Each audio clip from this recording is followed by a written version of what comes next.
Section 24 provides if any part of single consideration for one or more objects or any one or part of any several condition for a single object is unlawful, the agreement is. Sir ये part वाला जो meaning था ना, मैं जिसने मुझसे भी पूछा था, मैं उसका एक मीनिंग दे रहा हूं.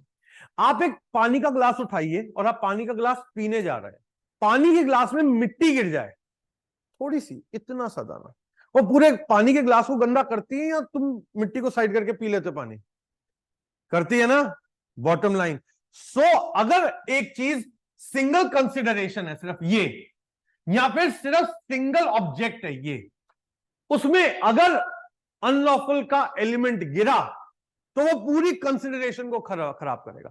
तभी जब मैंने लास्ट चार्ट बनाया, मैंने मल्टीपल कंसिडरेशंस बनाई, मल्टीपल ऑब्जेक्ट बनाए, इनमें से एक चेन अगर गई तो बाकी चेन्स वैलिड बच जाएंगी. क्लियर? इसलिए ऐसा था पार्ट ऑफ कंसिडरेशन का मीनिंग देने के लिए. If the part of the consideration which is unlawful can be severed from other part which is lawful, then the court will enforce only lawful part. If such severance is not possible, the agreement, the complete agreement will become void. For example, A agrees to supervise on behalf of B a legal manufacture of indigo. ये आपके bare act की illustration है, देखिए एक बार, 24 का illustration यही है. An illegal trade in other articles. B promises to pay a salary of rupees 10,000 for A for both the jobs, then the whole agreement is void. क्या हो रहा है? इंडिगो समझते हैं? नील, हाँ, इंडिगो का प्लांट होता है जो नीले कलर को बनाने में काम आता है. ये हमारे जो हम जीन्स डालते हैं या ये जो है, इन पे बहुत यूज होता है इंडिगो का कलर. ठीक है. सो इंडिगो को तो आप मैन्युफैक्चर करें, वो तो चलो ठीक है, लीगल है, लेकिन बाकी इलीगल पार्ट्स पर सैलरी कंसोलिडेटेड है, सेवरेबल है. अगर वो ये कहता 5,000 रुपए इंडिगो को मैं तुम्हें सुपरवाइज करने के लिए दूंगा और 5,000 रुपए मैं तुम्हें इलीगल आर्टिकल्स की स्मगलिंग के लिए दूंगा, तब सेवरेबल हो जाता? हो जाता, क्योंकि आपने डीमार्केट कर दिया, आधा हिस्सा इधर आधा हिस्सा इधर. अगर आप डीमार्केट नहीं करते फिर पूरा का पूरा कॉन्ट्रैक्ट वॉइड हो जाता. देखिए आगे. The general rule is that where the illegal part cannot be severed from the legal part of a covenant. Covenant का मतलब it's a stipulation in a contract. The contract is altogether void. But where they can be severed, whether the illegality be created by a statute or by the common law, the bad part may be rejected, the good part may be retained. Easier? While applying the doctrine of severance, the courts have been guided by two underlying principles. जब आप severe करना चाहते हैं तो दो principal जरूर चाहिए होंगे, है नहीं? The courts will not bring about a new contract for the parties. जब हम सीवियरेंस अप्लाई करेंगे, कोर्ट्स को दो कंसिडरेशन करनी होगी. कहीं ऐसा ना हो कि नया ही कॉन्ट्रैक्ट बन जाए, अब नया कॉन्ट्रैक्ट. और दूसरा, the courts will not sever the unenforceable part of a contract unless it accords with the public policy to do so. Public policy permit करती है पार्ट कॉन्ट्रैक्ट को परफॉर्म करने के लिए, तब आप जाएंगे. चलिए मैं आज आपको इसका लेवल हायर लेके चलता हूं, थोड़ा पढ़ाने के लिए. आप लोग अगर मेरे साथ 5 मिनट मुझे देंगे, मैं लेवल हायर इसलिए कर रहा हूं, थोड़ा सुनना. मुझे एसआरए में ऐसा सेक्शन बताओ जो पार्ट परफॉर्मेंस की बात कर. हाँ, सेक्शन 12. सेक्शन 12 याद आता है? क्लॉज क्या कहता है? फर्स्ट क्लॉज क्या कहता है? पहला पार्ट कहता है कि severability apply, but B C D उसके एक्सेप्शंस क्रिएट करता है और कहता है कि कब कब होगा. मेजर पोर्शन आपने परफॉर्म कर दिया, थोड़ा सा रह गया. सो याद रखना, section 24, 57, 58 blue pencil rule has to be read with section number 12 SRA. Procedural part अगर हमें इसका देखना हो ब्लू पेंसिल रूल का, तो वो हमें सेक्शन 12 एसआरए से मिलता है. याद रखना. Where the consideration and object are unlawful in part, the unlawful part cannot be severed. The court will not substitute a new contract for the parties. The whole of the agreement will have to go. It has to become. आप ये एक बात, यहां पर क्या कहा जा रहा है मैं रिपीट कर रहा हूं.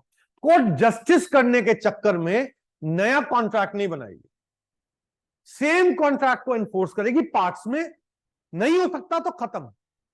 मैं एक एग्जांपल देता हूं, बात ध्यान से सुनना. मैंने तुमसे एक गोडाउन लिया, अभी दिल्ली में दिल्ली में अभी दिवाली हुई तो बैन थे पटाखे, पर लगा नहीं बैन थे, पर पटाखे बैन थे। बट अब मेरी बात ऐसे सोचे, मैंने आपसे गोडाउन लिया, मैंने कहा मैं आधे में तो वीट रखूंगा और आधे में मैं क्रैकर्स रखूंगा गोडाउन में।